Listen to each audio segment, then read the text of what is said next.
রহমান রহিম। আসসালামু আলাইকুম সুপ্রিয় ছাত্রছাত্রী, অনলাইন ক্লাস।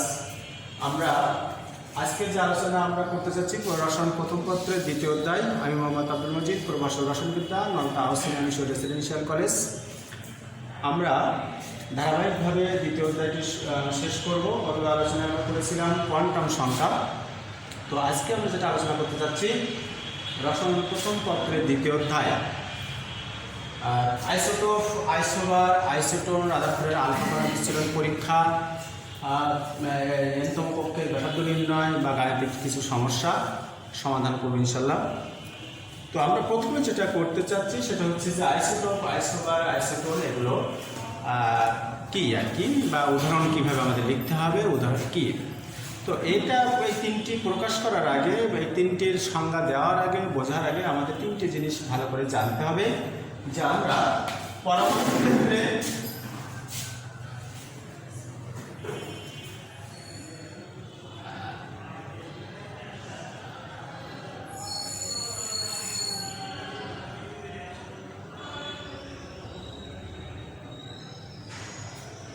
ক্ষেত্রে আমরা ভরটাকে সাধারণত বা ম্যাস যেটাকে বলি, পারমাণবিক ভর যেটা বলি, আপেক্ষিক পারমাণবিক ভর, সেটাকে আমরা এ দ্বারা প্রকাশ করে থাকি। প্রোটনকে আমরা সাধারণত পি দ্বারা প্রকাশ করব আর নিউট্রনকে এন দ্বারা প্রকাশ করব।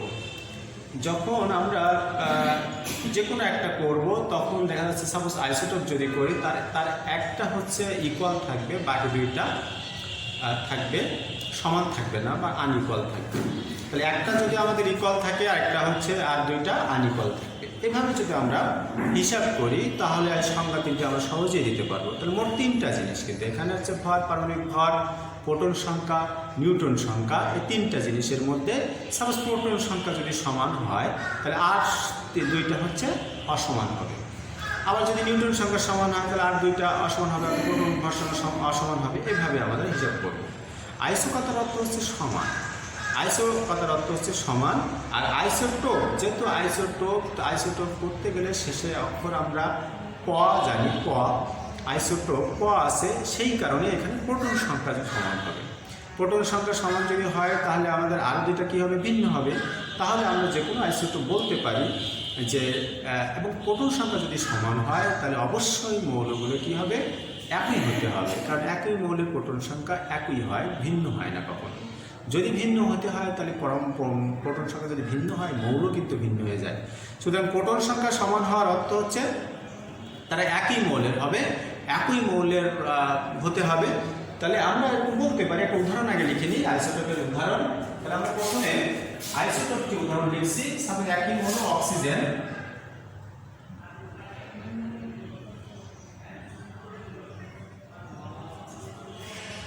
এটি অক্সিজেন 16 এবং 17 দুইটা ভরের আমরা অক্সিজেন পরমাণুটি লিখছি। এরা পরস্পরের আইসোটোপ। আইসোটোপ এই কারণে আমরা বলেছি আইসো কথার অর্থ কি, সমান। আর টোপ যেহেতু আছে, প আছে, তাহলে প্রোটন সংখ্যা সমান। এখানে কিন্তু প্রোটন সংখ্যা 8, দুইটা পরমাণু কিন্তু প্রোটন সংখ্যা 8। কিন্তু প্রোটন আমি বলছিলাম যে তিনটার মধ্যে একটা সমান হবে আর বাকি দুটো অসমান হবে। আমরা অটো দেখে হিসাব করে যে এই দুইটা পরমাণুর ভিতরে প্রোটন সংখ্যা ইকুয়াল হচ্ছে 8। P1 যদি ধরি 8, এখানেও কিন্তু P2 যদি ধরি 8, A1 যদি ধরি তাহলে হচ্ছে 16, A2 হচ্ছে 17। এবার যদি আমরা N1 ধরি তাহলে আমরা সাধারণত N1টা বের করি কিভাবে, পারমাণবিক ভর থেকে প্রোটন সংখ্যা কি করতে হয়, বিয়োগ করতে হয়। কারণ প্রোটন এবং নিউট্রন সংখ্যার সমষ্টিটা হচ্ছে পারমাণবিক ভর সংখ্যা। তাহলে বিয়োগ যদি আমরা করি তাহলে N1 এখানে 8, N2 হচ্ছে 9। তাহলে স্বাভাবিকভাবে এই দুটা কিন্তু অলরেডি ভিন্ন হয়ে গেছে, অর্থাৎ A1 not equal A2, N1 not equal N2, but P1 equal P2। তাহলে দেখা যাচ্ছে যে প্রোটন সংখ্যা আমরা বলেছিলাম তিনটার ভিতরে, এই তিনটার ভিতরে যে কোনো একটা ইকুয়াল হবে আর দুইটা হচ্ছে ভিন্ন হবে। আমরা একটা উদাহরণ লিখেছি, না বুঝে হোক যেভাবে হোক আমরা একটা উদাহরণ লিখেছি যে পাশাপাশি একই মৌল, শুধু ভরটা চেঞ্জ করে দিয়েছি। ভরটা চেঞ্জ করে দেওয়ার সাথে সাথে কিন্তু অলরেডি আইসোটোপ হয়ে গেল। তার মানে তার প্রোটন ভর সংখ্যা ভিন্ন হওয়ার সাথে সাথে তারপর নিউটন সংখ্যা ভিন্ন হয়ে গেল, বাট প্রোটন সংখ্যা ইকুয়াল থাকলো। তাহলে আমরা আইসোটোপ কাকে বলবো? আইসোটোপ হচ্ছে একই মৌলের, যে সকল একই মৌলের ভিতরে যাদের ভর সংখ্যা ভিন্ন ভিন্ন হয় তাদেরকে একে অপরের কী বলা হয়? আইসোটোপ বলা হয়।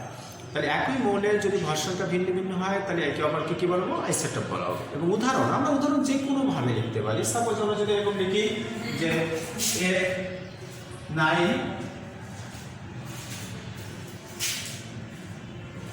এক্ষেত্রেও কিন্তু একটি আইসোটোপের উদাহরণ হয়ে গেল। আর সচরাচর আমরা যেটা জানি যে হাইড্রোজেন, ডিউটেরিয়াম, ট্রিটিয়াম, এরা সবাই হচ্ছে কি আইসোটোপ। এই জন্য আইসোটোপ এরা সবাই একই মৌলের, এবং কিন্তু এটার ভর সংখ্যা অলরেডি কী হয়ে গেল? ভিন্ন হয়ে গেল। ভর সংখ্যা ভিন্ন হওয়ার সাথে সাথে তাদের নিউটন সংখ্যাও ভিন্ন হয়ে গেল। সুতরাং উদাহরণ লেখা খুবই ইজি। একই মৌল শুধু দুইটা পাশাপাশি লিখতে হবে, ভরটা চেঞ্জ করে দিতে হবে। ভর আমরা যেটা জানি, আরেকটা এক কম বেশি করে দিলেই কিন্তু ভর চেঞ্জ হয়ে গেল, সুতরাং আইসোটোপ পাওয়া গেল, উদাহরণটা হয়ে গেল। কারণ একই মৌল বিভিন্ন ভরে প্রকৃতিতে অবস্থান করে, একই মৌল কিন্তু ভর ভিন্ন ভিন্নভাবে অবস্থান করার কারণে আইসোটোপের সৃষ্টি হয়েছে, এবং এটা আমরা জানি। সুতরাং আইসোটোপের উদাহরণটা আমরা ক্লিয়ার করলাম। এখন যেটা আসে, যদি আমরা আইসোবারের বিষয়টা আসি,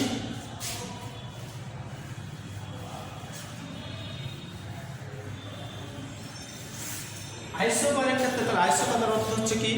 ইকুয়াল, সমান। আইসোবারের অর্থ হচ্ছে সমান। তো আইসোবার হচ্ছে যার শেষের কি আছে? র আছে, তাহলে ভর সংখ্যা সমান। যে সকল মৌলের ভর সংখ্যা সমান কিন্তু প্রোটন ও নিউট্রন সংখ্যা ভিন্ন ভিন্ন হয় তাদেরকে আমরা পরস্পর কী বলি? আইসোটোপ, আইসোবার বলি। তাহলে যে সকল মৌলের ভর সংখ্যা সমান কিন্তু প্রোটন ও নিউট্রন সংখ্যা ভিন্ন ভিন্ন হবে তাদেরকে আমরা আইসোবার বলবো। তাহলে আইসোবারের অর্থ সমান, আর যেহেতু বার র আছে, র শব্দ দিয়ে আমরা কী করবো? ভর সমান করব। আমরা যদি এখন উদাহরণ লিখতে চাই, এক্সাম্পল যদি আমরা লিখতে চাই, তাহলে আমরা কী করব? যেহেতু সংখ্যা ভিন্ন ভিন্ন, সুতরাং মৌল কিন্তু ভিন্ন ভিন্ন হবে। তা সবচেয়ে বেটার যে সাজেশন হচ্ছে যে পাশাপাশি দুইটা মৌল আমরা লিখব। সাপোজ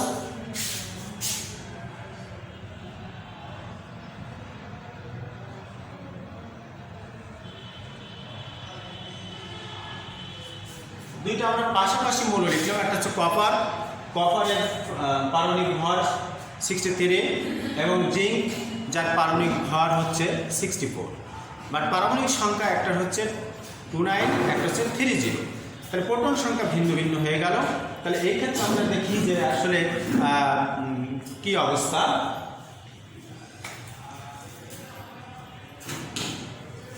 হ্যাঁ, যদি আমরা আইসোবার লিখতে চাই তাহলে অবশ্যই আমার কী করতে হবে? ভর সংখ্যা সমান করতে হবে। সুতরাং আমরা জানি 63, কিন্তু আমি এটাকে 64 করে দেবো। এই জন্যই করে দেবো যেহেতু একটি আইসোবার হতে গেলে অবশ্যই তার ভর সংখ্যা ইকুয়াল হতে হবে। আমরা যদি এটা হিসাব করি তাহলে A1 ইকুয়াল A2, বা P1 not equal P2, N1 not equal N2। তার কারণ হচ্ছে 64 থেকে যদি আমরা 29 বিয়োগ করি তাহলে এখানে N1 পাচ্ছি 35, এখানে N2 পাচ্ছি 34। তাহলে অবশ্যই এই দুটা সমান নয়।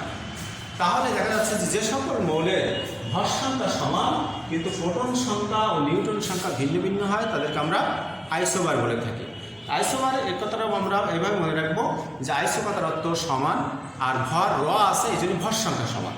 আর উদাহরণ লেখার ক্ষেত্রে পাশাপাশি দুইটা মৌল লিখে শুধু ভরটা ইকুয়াল করে দিলেই অটো আর দুইটা অসমান হয়ে যাবে। এরপরে যেটা আছে, আমরা যদি আইসোটোনের কথা চিন্তা করি, তো একই এই উদাহরণ থেকে আমরা আইসোটোনও করতে পারি। আইসোটোন কথাটা হচ্ছে দন্তান্ন আছে শেষে, দন্তান্ন থাকার কারণে আমরা বলবো নিউটন সংখ্যা সমান। যে সকল মৌলের নিউটন সংখ্যা সমান কিন্তু ভর সংখ্যা ও প্রোটন সংখ্যা ভিন্ন ভিন্ন হয় তাদেরকে আমরা সাধারণত আইসোটোন বলে থাকি। তো আমরা যদি এরকম করি যে এটাকে 64 না দিয়ে 63 করে দিলাম, তাহলে কি হলো?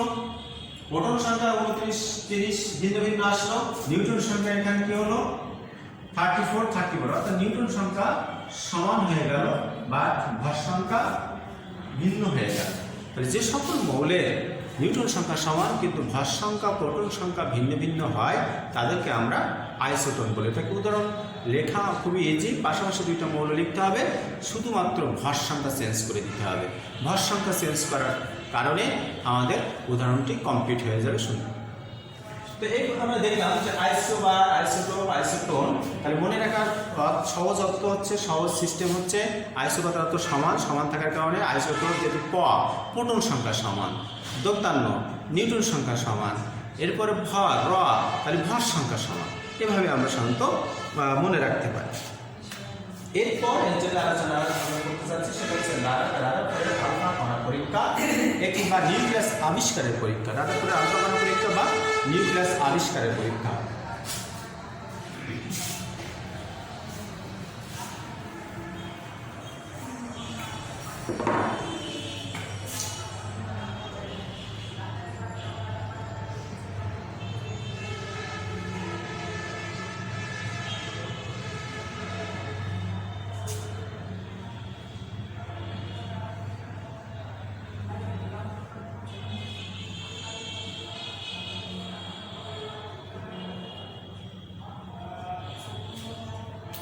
সাধারণত রাদারফোর্ড আলফা কণা পরীক্ষা বা নিউটন আবিষ্কারের পরীক্ষাটিতে আমরা এরকম একটা চিত্র দেখতে পাই।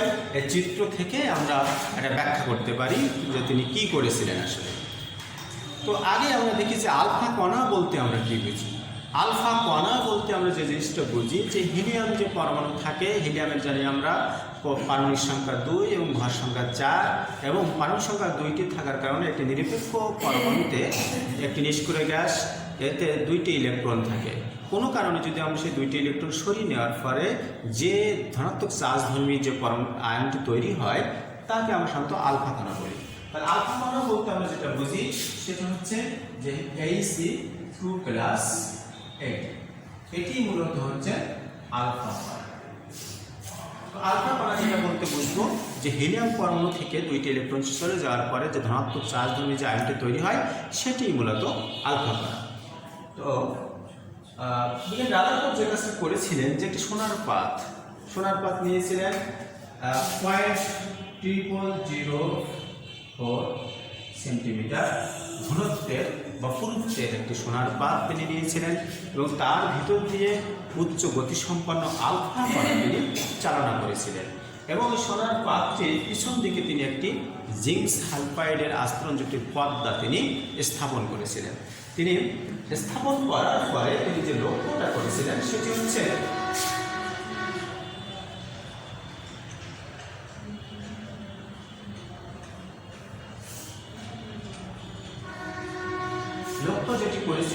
হচ্ছে যে জিঙ্ক সালফাইডের পর্দাটি প্রায় অধিকাংশ স্থান আলোকিত অবস্থায় ছিল। এটা বুঝতে পেরেছিলেন কারণ যখনই এই ফোকাসটা গিয়েছিল, আমরা যদি কোথাও যে সাধারণত অন্ধকারের ভিতরে যেখানে লাইটটা মারি সেই জায়গাটুকু আলোকিত হয়, অন্যগুলো কিন্তু অন্ধকার থাকে। সুতরাং এই রশ্মিগুলো যেখানে গেছে, যে পথ দিয়ে গেছে, যাওয়ার পরে এই যে পর্দাগুলোকে কী করেছে, আলোকিত করেছে। কিন্তু তিনি দেখেছিলেন 3টি বিষয় তিনি এখানে পর্যবেক্ষণ করেছিলেন, অবজারভেশনে ছিলেন 3টি বিষয় নিয়ে। সেটি হচ্ছে যে তিনি প্রায় 20,000-এর মধ্যে একটি কণা কি আসছিল, 20,000-এর মধ্যে একটি কণা ব্যাগে আসছিল, ফেরত আসছিল। আর অধিকাংশ রেখা যে আলোকিত করছিল, অধিকাংশ রেখা চলে গিয়েছিল হচ্ছে জিঙ্ক সালফাইড পদার্থকে আলোকিত করেছিল। আর তিনি আরেকটা জিনিসটি খেয়াল করছিলেন যে কিছু রশ্মি বেঁকে গিয়েছিল। তার মানে এই যে একটা জিনিস এখানে এটা ফিরে আসছে, এটা প্রায় 20,000-এর মধ্যে একটি, অধিকাংশ রেখা সবাই চলে গেছে, সবাই যে এটাকে আলোকিত করেছে। আর কিছু রেখা যে কি হয়েছে, তার গতিপথ চেঞ্জ করেছে। এই গতিপথ প্রায় 3টি বিষয়। একটা হচ্ছে 20,000-এর মধ্যে প্রায় একটি রশ্মি কি হয়েছে যে ব্যাগে আসছে, ফিরে আসছে। আর হচ্ছে অধিকাংশ রশ্মি যে এটাকে আলোকিত করেছে। আর একটা জিনিস হচ্ছে যে কয়েকটি রশ্মিকে তার গতিপথ কি করেছে, বেঁকে গেছে, গতিপথ হচ্ছে চেঞ্জ করেছে। তো এ দ্বারা তিনি প্রমাণ করেছিলেন যে পরমাণুর অধিকাংশ স্থানই হচ্ছে ফাঁকা। আর যেহেতু নিউক্লিয়াস আলফা কণাটি হচ্ছে একটি ধনাত্মক চার্জধর্মী কণা, সুতরাং এবং তীব্র গতিসম্পন্ন কণা, সেই গতিসম্পন্ন কণা যেটা ব্যাকে ফিরে আসছে, উনি কেন্দ্র বরাবর এটা লক্ষ্য করছিলেন এবং উনি চিন্তা করছিলেন যে যেহেতু পজিটিভ চার্জধর্মী কেউ কিছু আছে যেটা বিকর্ষণ করেছে এবং ভারী কিছু আছে যেটার দ্বারা সেটা আঘাতপ্রাপ্ত হয়ে আবার ব্যাক করে ফিরে আসছে। তাই উনি ওইটাকে কেন্দ্রটাকে বলছিলেন যে অনেকগুলো ভর, মানে পরমাণুর সমস্ত ভর কেন্দ্রে উনি নিহিত, কেন্দ্রে পুঞ্জীভূত, এটা তিনি লক্ষ্য করেছিলেন। আরেকটা জিনিস তিনি লক্ষ্য করেছিলেন যে কিছু কণা কী হয়ে যাচ্ছে, তাদের গতিপথ চেঞ্জ করছে। গতিপথ চেঞ্জ করার দুইটি কারণ হতে পারে। সেটা হচ্ছে যে যেহেতু পজিটিভকে কী করেছে, বিকর্ষণ করেছে এবং সরাসরি একদম নিউক্লিয়াস বরাবর না এসে সাইড দিয়ে গেছে, বিকর্ষণ করার কারণে তাদের গতিপথ চেঞ্জ করেছে। আরেকটা হতে পারে যেহেতু পজিটিভ কণা, আর আমরা জানি যে নিউক্লিয়াসকে কেন্দ্র করে বিভিন্ন কক্ষপথে ইলেকট্রনগুলো গতিশীল থাকে, চলমান থাকে, সুতরাং ইলেকট্রন পজিটিভকে আকর্ষণ করার কারণে তাদের গতিপথ চেঞ্জ হতে পারে।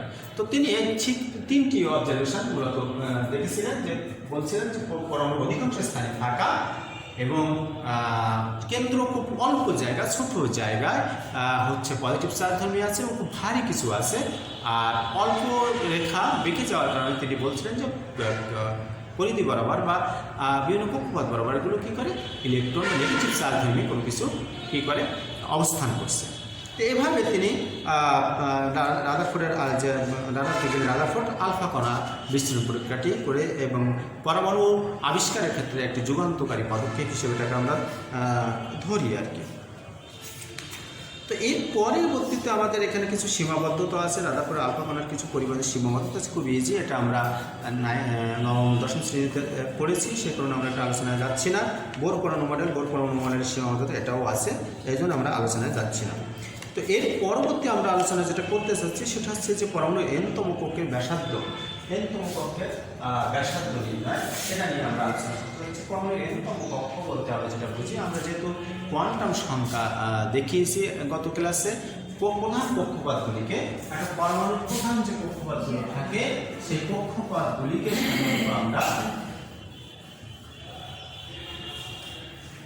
শক্তি স্তর বা অরবিট বলে থাকি।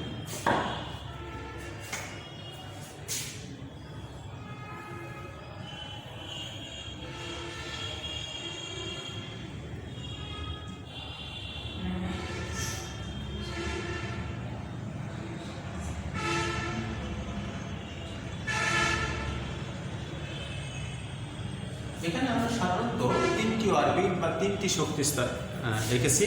একটা হচ্ছে n1, n2, n3, 3টি অরবিটের 3টি শক্তি স্তরে n-তম বলতে বুঝি আমরা হাতে 3 নম্বর শক্তি স্তর বলতে পারি, n-তম বলতে আমরা বুঝতে 2 নম্বর শক্তি স্তর বলতে পারি, n-তম বলতে আমরা 1 নম্বর শক্তি স্তর, 4, 5, 6, 7 নম্বরের শক্তি স্তর বলতে পারি। যে কোনো শক্তি স্তরের ব্যাসার্ধ নির্ণয়ের জন্য আমাদের একটি সমীকরণ আছে, সেই সমীকরণটা আমাদের জানতে হবে। তো ইলেকট্রন যখন এই যে বিভিন্ন কক্ষপথ বা অরবিটে চলমান থাকে, গতিশীল থাকে, ম্যাক্স প্ল্যাঙ্ক তিনি যেটা বলছেন যে যদি একটি বস্তু অবিরত ঘুরতে থাকে তাহলে সে এক সময় দুর্বল হয়ে পড়বে, দুর্বল হতে হতে সে কেন্দ্রে পতিত হবে। তো এরকম যদি হতো, অর্থাৎ সে ঘুরছে এরকম হবে, অর্থাৎ যে পরমাণু থেকে মানে যে কক্ষপথ থেকে বিচ্যুত হবে, বিচ্যুত হওয়ার পরে সে কেন্দ্রে পতিত হবে। তো এরকম ধরনের যদি ঘটতো তাহলে পরমাণু থাকতো না। সুতরাং উনি যে ব্যাখ্যাটি দিয়েছেন যে এই যে n-তম কক্ষের যে ব্যাসার্ধ, তাহলে আমরা দেখলাম যে n-তম ব্যাসার্ধ বলতে আমরা কি বুঝি, ব্যাসার্ধ হচ্ছে নিউক্লিয়াসের ওই কক্ষপথের মধ্যবর্তী দূরত্ব। ব্যাসার্ধ বলতে আমরা যেটা বুঝবো সেটা হচ্ছে যে কক্ষপথের ব্যাসার্ধ নির্ণয় করতে যাচ্ছি, নিউক্লিয়াস থেকে ওই কক্ষপথের মধ্যবর্তী দূরত্ব, এটি হচ্ছে মূলত ব্যাসার্ধ। আমরা যেটা করেছি, এটা নিউক্লিয়াস থেকে n3, 3 নম্বর কক্ষপথ পর্যন্ত একটা রেখা টেনে দিয়েছি, এটাই হচ্ছে 3 নম্বর কক্ষপথের ব্যাসার্ধ। যদি আমরা নিউক্লিয়াস থেকে 2 নম্বর কক্ষপথ পর্যন্ত আসি তাহলে হচ্ছে 2 নম্বর কক্ষপথের ব্যাসার্ধ। নিউক্লিয়াস থেকে যদি আমরা 1 নম্বর কক্ষপথ পর্যন্ত আসি তাহলে হচ্ছে এটা হচ্ছে 1 নম্বর কক্ষপথের ব্যাসার্ধ। তো এই ব্যাসার্ধ নির্ণয় করার জন্য আমরা জানি যে ইলেকট্রনগুলো বৃত্তাকার পথে চলমান, গতিশীল। তো এই গতি ঘুরতে ঘুরতে ঘুরতে ঘুরতে এক সময় কী হয়, কেন্দ্রে পতিত হওয়ার কথা, কিন্তু এমনটি হয় না। তো যারা বৃত্তাকার পথে চলমান থাকে, গতিশীল থাকে, তারা একটা কেন্দ্রমুখী এবং কেন্দ্রবিমুখী ফোর্স এখানে কাজ করে এবং দুইটার মান সমান হয়। সমান থাকার কারণে তারা নির্দিষ্ট কক্ষপথে কী করতে পারে, নিজের অক্ষের উপরে ঘুরতে পারে। তো কেন্দ্রমুখী আর কেন্দ্রবিমুখী বলতে আমরা যেটা বুঝি, সাধারণত আমরা যদি কোনো একটি সুতা একটা কোনো কিছু বেঁধে, ভারী কোনো কিছু বেঁধে আমরা যদি ঘোরাতে থাকি, ঘোরাতে যদি আমরা ছেড়ে দিই, তাহলে দেখা যায় যে সেটা অনেক দূরে চলে যাচ্ছে। এই কারণে সেই গতিপ্রাপ্ত সবসময় বাইরে যাওয়ার জন্যে বাইরে চলে যেতে চায়। এইটা হচ্ছে কেন্দ্র বিমুখী ফোর্স। আবার যদি আমরা একটু স্লো করি, তাহলে দেখা যাচ্ছে ওই সুতাটা আমার আঙুলে পেঁচিয়ে যাচ্ছে, তার মানে তার এটা কেন্দ্রমুখী।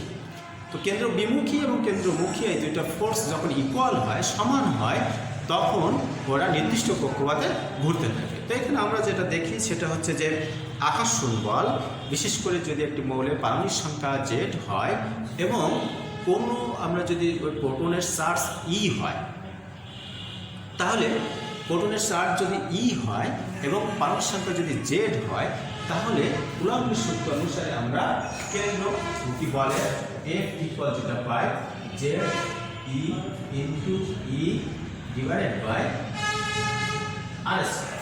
আর স্কয়ার বলতে বুঝেছে কক্ষপথের দূরত্ব, মধ্যবর্তী দূরত্ব।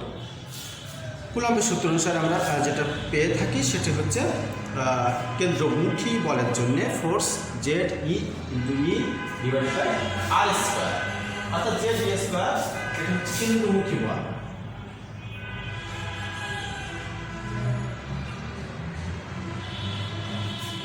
কি পেলাম? Z E square divided by R. এটা কেন্দ্রমুখী বল। তেমনি কেন্দ্রমুখী মানে কেন্দ্রের দিকে আকর্ষণ করছে। এরপরে যেটা আছে কেন্দ্র বিমুখী বল, যেটা আমরা যদি এখন কেন্দ্রমুখী বলের বলতে আমরা যদি একটি বস্তু ভি কৌণিক বেগে ঘুরতে থাকে, তাহলে আমরা কেন্দ্রমুখী বল যেটা পাই সেটা হচ্ছে M V square divided by R. যদি একটি ইলেকট্রন যদি কি হতে থাকে, এভাবে ভি বেগে ঘুরতে থাকে, ভি বেগে যদি ঘুরতে থাকে, তাহলে কেন্দ্র বিমুখী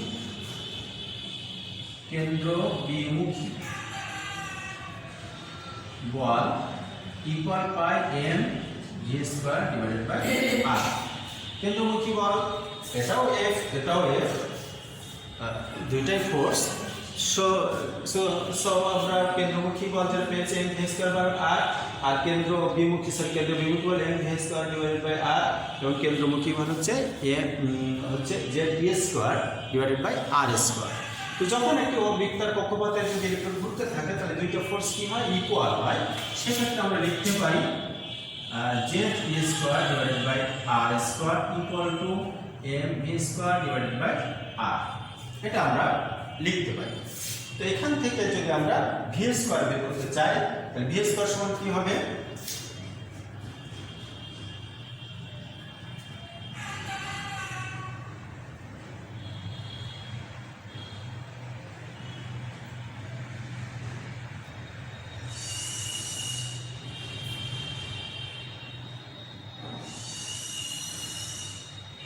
ভি স্কয়ার সমান যেটা পাচ্ছি সেটা হচ্ছে Z B square divided by M R. এখানে ভি হচ্ছে বেগ, আবার কৌণিক ভরবেগ সমান আমরা লিখতে পারি কৌণিক ভরবেগ কখন হয়, যখন কোনো বস্তু বৃত্তাকার পথে ঘুরতে থাকে, বৃত্তাকার পথে যখন বস্তু ঘুরতে থাকে তাহলে সেটা হবে কৌণিক ভরবেগ, আর যদি রৈখিকভাবে চলে তাহলে সেটা হচ্ছে রৈখিক ভরবেগ। তো কৌণিক ভরবেগের ক্ষেত্রে আমরা যেটা জানি সেটা হচ্ছে M V R equal N H divided by 2 এটি হচ্ছে কৌণিক ভরবেগের সমীকরণ। এখান থেকে যদি আমি ভি চাই, তাহলে ভি ইকুয়াল পাচ্ছি N H divided by 2 pi M R. যদি আমি ভি স্কয়ার চাই, তাহলে ভি স্কয়ার ইকুয়াল পাচ্ছি N square H square 4 pi square M square R square. এই যে ভি স্কয়ার, এই মানটা যদি আমি এখানে প্রকাশ করি, বসিয়ে দিই, তাহলে কি দাঁড়াবে,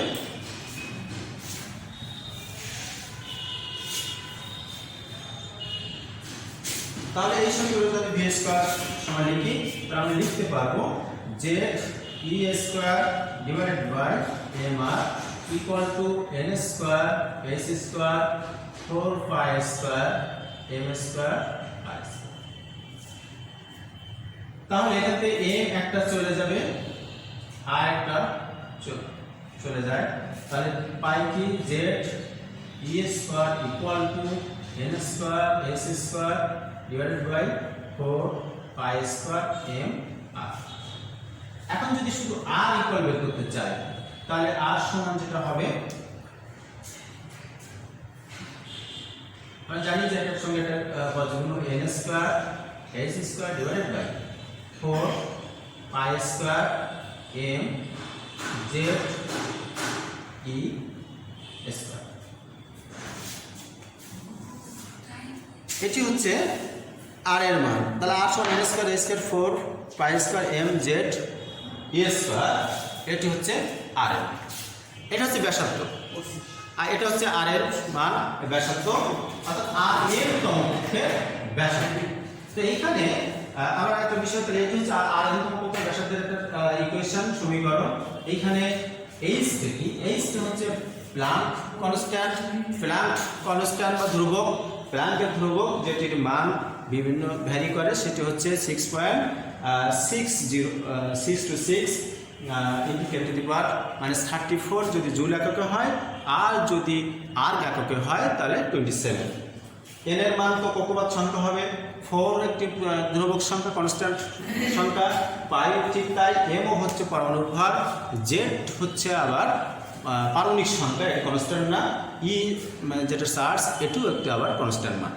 তো সব মিলে যদি আমরা এরকম লিখি যে n square s square divided by 4 square m e square into n square divided by z, এই দুটো মান হচ্ছে পরিবর্তনশীল আর এইগুলো হচ্ছে কনস্ট্যান্ট মান।